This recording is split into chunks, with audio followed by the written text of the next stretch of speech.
قرآن کے برحق ہونے کے دلائل بھی میں نے بتایا کہ قرآن برحق کیوں ہے، وہ سائنٹیفک دلائل بھی بتایا بہت سارے، اسلام کے برحق ہونے کے دلائل بھی میں نے بتایا کہ چھوٹے سے مختصر میں، کہ اسلام برحق ہے، اسلام نے جو چیزوں سے انسان کو روکا ہے اس میں بھی حکمت ہے، اور جن چیزوں کو کرنے کے لیے کہا ہے اس میں بھی حکمت ہے، جن چیزوں سے روکا ہے اس کی ایک چھوٹی سی مثال دوں گا آج کے زمانے کے حساب سے، کہ میں نے جو کوشش کیا ہے اس درس میں لیسن میں سب آج کے زمانے کے حساب سے ہو، جو بھی بات بتائی جائے آج کے زمانے کے حساب سے بتائی جائے، پچھلے زمانے کی جیسا درس نظامی کے جیسا نہیں ہے، وہ پچھلے زمانے کی تعلیم کے اسلامی تعلیم تھی، یہ جو میں آپ بتا رہا ہوں آج کے زمانے کے مطابق ہو، آج کے زمانے میں اسلام نے جس چیزوں سے روکا ہے ہم کو جو ہے نا گندی چیزیں کھانے اور حرام چیزیں کھانے سے روکا ہے، گوشت کھانے سے منع نہیں کیا ہے، ہم کو جو ہے گوشت کھانے کی پرمیشن دی ہے اور بتا بھی دیا کہ کس چیز کا گوشت کھانا ہے، تم نے کون کون سے نباتات کون سے پودے کھانا ہے سب بتا دیا ہے، اناج کون سے کھانا ہے کون سے پھل کھانا ہے،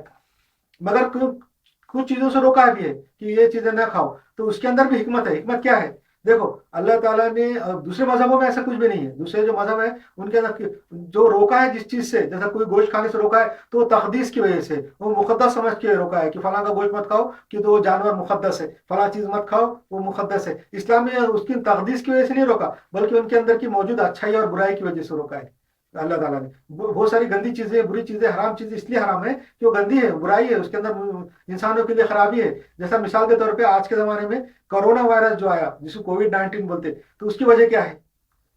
حرام چیز کھانے سے، ممنوع چیز کھانے سے، کیڑے مکوڑے کھانے سے وہ آیا، اسلام میں یہ منع ہے، اگر اسلام کے اوپر عمل ہوتا تو آج کرونا وائرس نہیں آتا، یہ کووڈ-19 نہیں آتا، مگر کووڈ-19 جو آیا ہے وہ اس کے اندر بھی دیکھو اللہ کی کتنی حکمتیں ہیں اور کتنی عبرت ہے، کتنی چیزیں نکل رہی ہے ہمارے دیکھنے جاننے کے لیے کہ کووڈ جو آیا وہ بھی حرام چیز کی وجہ سے آیا، حرام چیز کرتے کیا اس لیے آیا۔ اچھا دوسری بات یہ قرآن کا